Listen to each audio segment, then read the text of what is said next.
What's up, guys? It's March 1st, 2016.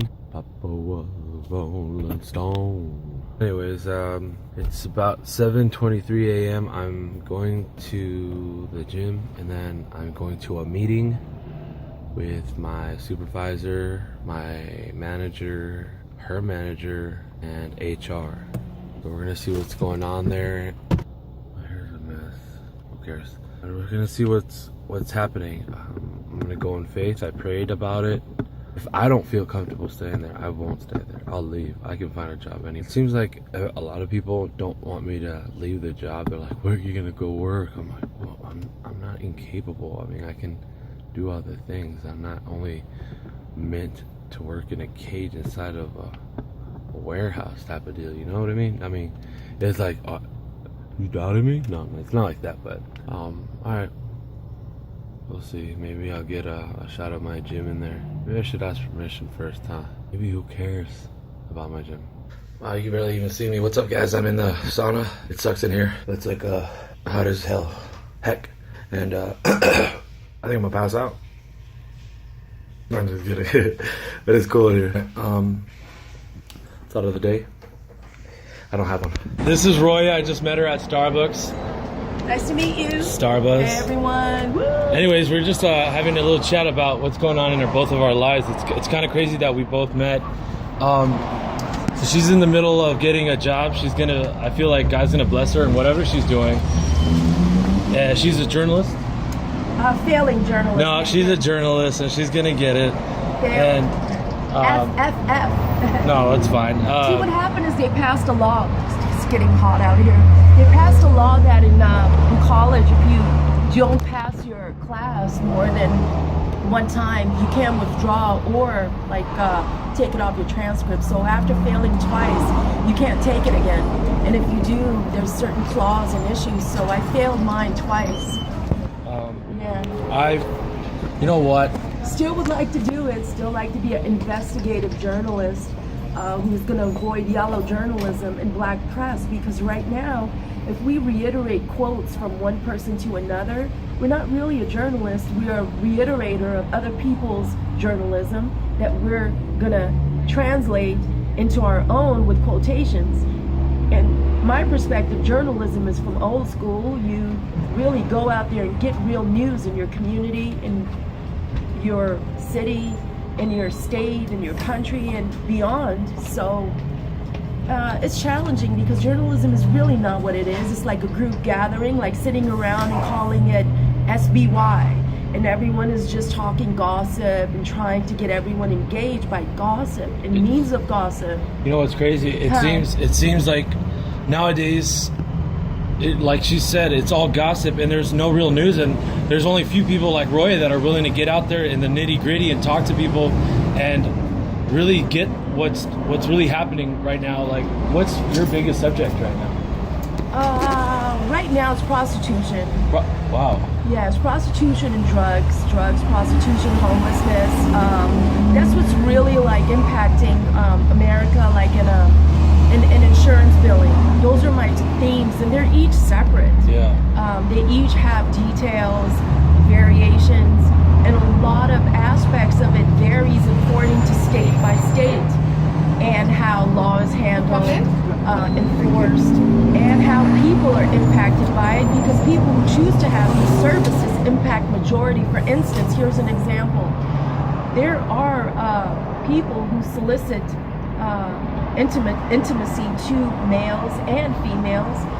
People who do receive these services, if they do receive it on their credit card, these agencies or these solicitors, I wouldn't call it agencies because I don't think they're very professional.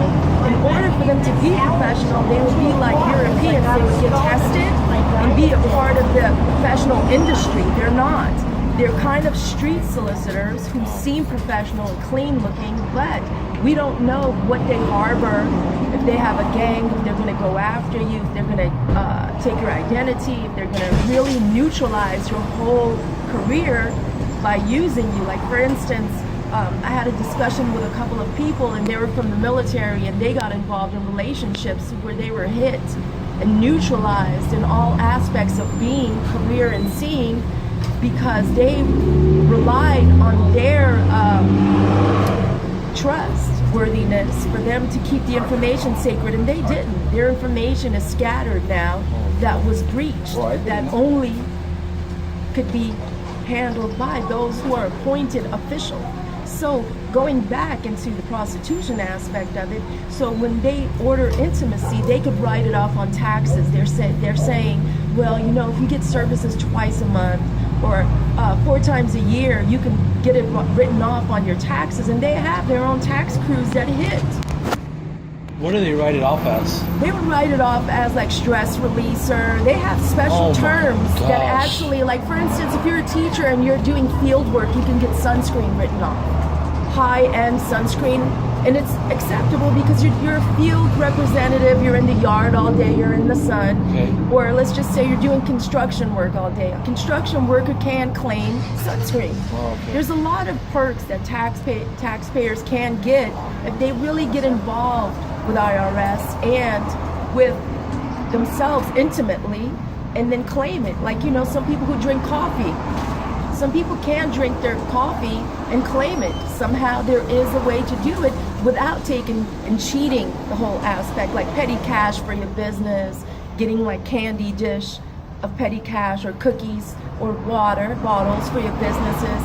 So the same thing, this business is saying, okay, you can get intimacy, and upon receiving intimacy, you can say that, you know, the stress relief, like massaging, you can claim that. But we have to realize that this is going to cause a deficit, because is it really true that you're doing this for that factor? And for how long and why? And then there's addiction involved, because people who do become vulnerable intimately, they breach their own being and seeing. So what happens is you become vulnerable to a person who really doesn't care about you. What they want is your money. They want to know how you got your house. They want to know your will and your estate. Did you hear about that? Sorry, did you hear about the soul ties? Yeah. Have you ever heard about that? No, but I have a song that I wrote for an Indian guy from Indian Sweden, spicy, named Lucky, called Soul Tied. Do you have? We're soul tied. Do you have? Is there? Sorry. Huh?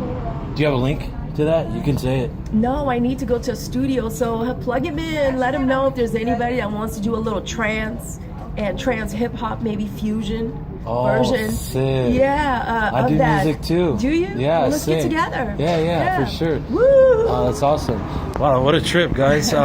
So yeah, that was a lot of information. I didn't even know you can write off sex, but my personal view is you just wait till you get married. Why not? You share this bond. It's like something sacred, I believe. And you know, God gave us sex. You can have sex, but for me, maybe it's, which are my beliefs, but it should be in the confines of marriage. Because why are you going to go out with a bunch of people, give yourself away, and you're emotionally, and then you all of a sudden, and then you kind of lose yourself, and then you do that over and over, and it's like there's no intimacy, there's no actual love in there anymore, and it's kind of whatever. Just sex is whatever. Oh, I need to get one off. That doesn't make sense to me. It's just not right. Thanks, Roya. Hey, do you have a link YouTube? up with him. I don't. I really don't social network, but I wanted to support him today because I was prompted to approach him because as I was exiting the bathroom, this guy with a beard called me a bum. He said bum, and I didn't know who it was. I wanted to get a photo of him to see and ask him, did you say I was a bum? Because anyways, God bless you. I love you. I'll talk to you guys later. What's up, guys? We're here at Chili's. My boy, man, we're at Chili's like a bro. You know, like good stuff. See, I only chill with Christians nowadays. Christians like me. She said she didn't even want to be in the video. So, and then she just All of a pretends sudden. you know, you might as well just exclude her out. Like, it's cool. Oh. It's your birthday. Happy birthday. Thanks, man. What do you have to say? What do you expect for this year, and what are you praying about? Sorry, a little tired here. No, I don't know. Thanks for being That's a good picture, though. happy birthday. And yeah, you know, just I love all my friends here at the church. And many more moons. many more blessings in my life, you know. Moons? Brian, me and you come a long way, my boy. You know, you help me out with my struggles. And Julie is like my spiritual mother, so is Jerry. Yes. And Jerry's your spiritual mother? Jamie's like a, you know, annoying sister I never had.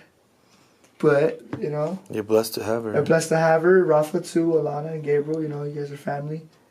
And yeah, you know, Birthday wishes. my journey continues. That's 21. good. 21 and my birthday wish? Your birthday prayer wish. Just to have more of a connection with my bros. That's all I have. Thanks, guys. All right.